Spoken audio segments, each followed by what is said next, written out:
Good morning. Good morning, Samson. Good morning. Thank you for deeming me worthy of a slot on this program about change statements. I have chosen to speak today on the question of our political parties. And I don't frame it as our political parties and democracy. Actually, I frame it as our political parties versus our democracy. But it is not exactly clear to me at this point, given the evidence that is before us, and that has been before us in the last 30 years of this new democratic project. It's not exactly clear to me that we have come to see parties as performing the kind of role that we envisioned for them.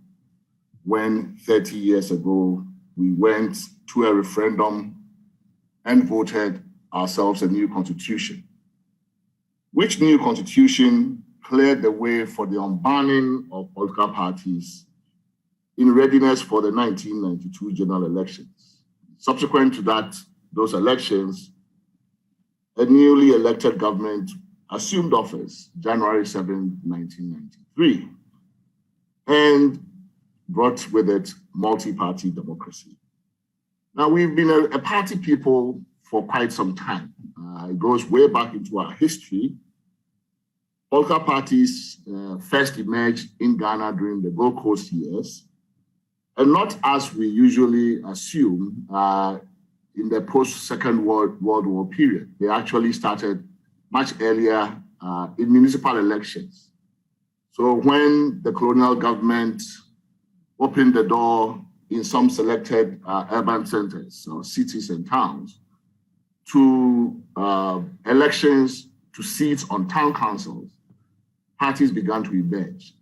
Ratepayers Association, Mambi, and all of those groups.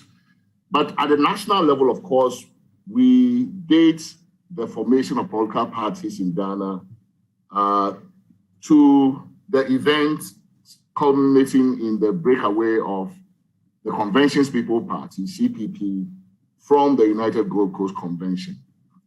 At the time, of course, again, the trigger for this was impending elections. We were, for the first time, going to have open elections into a legislative assembly. And that was the impetus for parties to form. So party formation has something to do with the right, having a right to elect representatives into a legislative assembly or into political office. Now, we've had quite a bit of seesaw with parties. So after independence, the dominant view, the dominant elite view represented by the Nkrumah and the CPP, were that multi-parties were divisive. We were a country in a hurry. We couldn't afford the kind of division that we thought the argument then was that parties brought with them. And also that we needed to harness all of our limited resources, human and others, to execute the project of development, which was really the most pressing issue at the time. So the idea, which was not only in Ghana, but it was actually a conventional kind of wisdom at the time, was that we should do away with multi-parties and have just one party. That one party is supposedly going to represent all of us. So we had one-party states. And of course, we also moved on with coups d'etat. We then had no-party governments. Military regimes are essentially no-party governments. Parties are abolished during that period. And so we've tried one-party state. We've tried no-party government. And in fact, at one point, one of those regimes attempted an innovative idea. I mean, in terms of, as far as Ghanaian political science goes, I guess that's probably the most innovative idea that has come from the country, which is a union government, a no-party civilian, military, police kind of government. All of us, basically working together. It's a referendum was held. The outcome of which was somewhat dubious. The project failed. So we've tried. We rejected union government. And now, of course, each time we have restored democracy, we have done it on the basis of multiple parties, because we think that parties represent something good. And in fact, in the 1992 Constitution, parties are the only private associations for which the Constitution actually makes substantial provision for how it must be shaped and formed and the like, right? Some internal rules and the like. So when you look at Article 55 on the chapter of the representation of people, a whole 17 clauses are devoted to political parties. No other private association of people in the country gets that kind of mention in the Constitution, which tells us that we think parties are special. They are not just private entities as such, they are special. And the character of the party is important to the character, is an important determinant of the character of the democracy that we're going to have.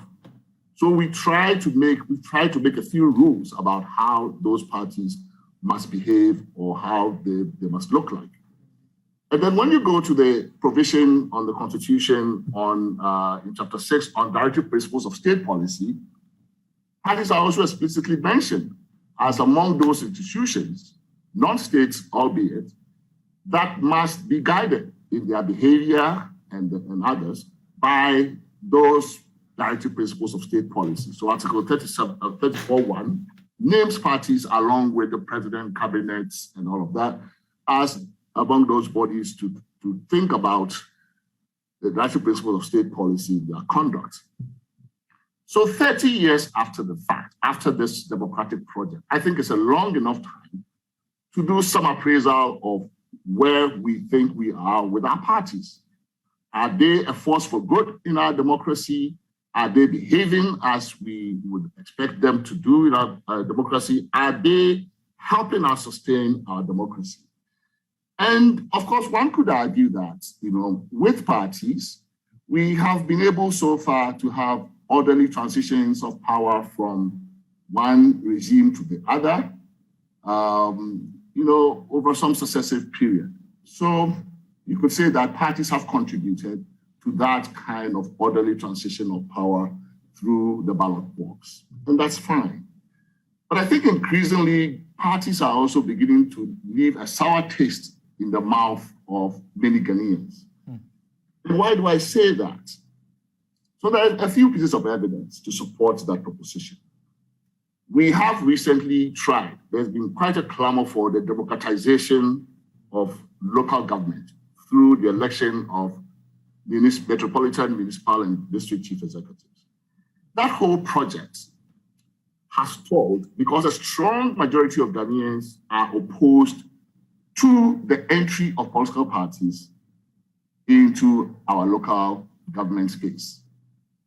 So, survey after survey, by CDD, by NCC, by IBEC, show that Ghanaians do not want political parties. And when you ask them, the debates that we had, including, on social media around the referendum that was called off in December 2019 about parties, even civil society organizations, pro-democracy civil society organizations were strongly opposed to the involvement of parties. Ghanaians have also not been warm to the idea of public funding for parties. Whenever it has been thrown out, there's huge opposition to the idea. And then you see that a substantial number of Ghanaian voters are so, frustrated with the absence of checks and balances between our parliament and the executive branch, that they think that the solution to that is to divide those branches between two parties. So all of these are evidences that somewhat our parties have not impressed us, and that we would really are having a rethink. I don't even know if today, if you had the union government referendum today, how it would look like, whether Ghanaians would actually go for a no-party state. And in fact, a strong, an emerging constituency of youth voters, young people, are beginning to entertain ideas of, democracy, but without parties, not just here, in many other places. So I think this is causing me, as a Democrat, to really, ask ourselves, it's causing me some, apprehension, and I am worried about what it is that we're getting from our party. So for me, this idea of political parties, it's not as though we are rejecting parties per se. And in fact, we did recently some focus group discussions across the country on this idea of why to really tease out why people don't want political parties, for example, in local government elections. And when you push the idea, when you push them, present different scenarios and options, what you get is a sense that it is not political parties per se. It is certain behaviors, certain tendencies that our parties have exhibited and have shown themselves to exhibit. That is actually putting people off. And what are those behaviors? So tension during elections. Each time we have general elections coming up, we approach it with a lot of apprehension and anxiety. Why? Because it has become almost the equivalent of war, especially for our two main rival parties. Election violence and political party vigilantism, a term that we didn't, have, in our democratic nomenclature, but for parties. A lot of, apprehension about election violence and vigilantism. And even in internal party primaries, we have begun to see, incidents and high risk of some such violence. Our parties and partisans have exploited and exacerbated pre-existing conflicts across the country, chieftaincy disputes and others. Every little thing is now given, every little conflict sooner than later takes on a party flavor. This is beginning to heighten polarization in our society. In between elections, what are we seeing with our parties? We may not have a de jure one-party state, and we don't, but we do have a party state now. And the party states, our party states operates essentially as a one-party state just in 4-year increments. The party that wins power, and I'm talking not just about winner takes all, but there's a certain party-first ideology and agenda that has replaced the national and public interest as the guiding principle in governance. In the 1960s, the slogan was the CPP is Ghana and Ghana is the CPP. Today, when the NPP is in power, the NPP is Ghana and Ghana is the NPP. And when their rivals take over, Ghana becomes the NDC and the NDC becomes Ghana. The party card has become more valuable than the Ghana card. Just look at the sheer amount of investment in advertising and other carrots and sticks we had to throw in for the average Ghanaian to go and queue for a Ghana card. The party card, for the party card, you don't need advertisement at all. In fact, they won't even, they will hide it from you. It's a very scarce commodity. The demand far outstrips the supply, and the supply is kept actually intentionally low by the party executives, because really our parties are not that interested in members. They just want voters. They just want you to vote for them. Members, the fewer the merrier. So there's a number of developments that we're seeing. Protocol, based on partisan criteria, has now come to replace meritocratic and open recruitment into our public services and state enterprises. And what we are talking here is how scarce livelihood opportunities in a very low job creation economy are distributed. And they are distributed now, basically according to partisan criteria. So you see that the party and the state has become basically synonymous, and there is this clear state capture by our parties. And there are no sacred cows in this. All public institutions are up for grabs. Universities, everywhere. everywhere, even in student unions. The capture is proceeding apace. It has made fighting corruption and even sometimes just ordinary criminality difficult, very difficult, if not impossible, because once it emerges that a party person is involved, and it doesn't even have to be some big oligarch or kingpin, sometimes just the local, it becomes difficult to actually proceed with the appropriate criminal liability or punishment. So impunity is running amok because parties and partisans are making it difficult to enforce the law. They become teen gods above the law. Parliament is supposed to be an oversight body, but Parliament is not a uniparty organization. And to the extent that there are rivals parties there, they have failed basically in their work as a check on the executive, because the party of the executive basically almost always predictably goes along with the executive's agenda. We see a lot of party militias and foot soldiers engaging in thuggery. Difference between campaigning and governance has all but disappeared. We have almost like a permanent campaign, even when elections are over. The next 4 years is not just for governing. Every time is for campaigning as well. So when you put all of this together, it appears to a lot of Ghanaians that now when we vote, what do we vote for practically? We vote practically essentially for which group of partisans and their kin and associates to make rich, to put above the law, to make untouchable in our society. This is definitely not what we signed up for when we signed up for democracy with parties in April 1992. Instead of democracy as government of the people, by the people, for the people, today the people matter largely as subjects and as voters once every 4 years. In the period in between and after elections, democracy has become in large measure government by the party and partisans for the party and partisans. And I worry because we're seeing globally, including in our region, a certain recession, democratic recession. We have been spared some of the events that have happened elsewhere, democratic collapse in other societies.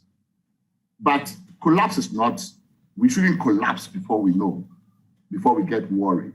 The degradation of the quality of our democracy is, for me, what matters. Excellent. And we still have time and opportunity, right, to make, to change course. All right. To make the appropriate correction and to change course. All right. And I think also, one of the reasons that this has to matter to us is that while we may not admit it, and we hate oftentimes to admit the truth, our parties too, our two main rival parties especially, despite appearances to the contrary, are in significant respects rival ethno-regional coalitions. Thereby, so it exacerbates the implications of some of these behaviors. So that, for example, if you distribute scarce public resources like jobs and the like, according to partisan criteria, what you're also doing is giving a certain ethno-regional coloration, the distribution of opportunities in our society. All of these things, when you put that together, we are really, I think our parties are behaving in a way that is giving democracy a bad name, taking democracy for granted. They are some of the biggest beneficiaries of our democracy since 1993, and yet, in my view, are not behaving in ways that ensure the long-term sustainability of this democratic project. Okay.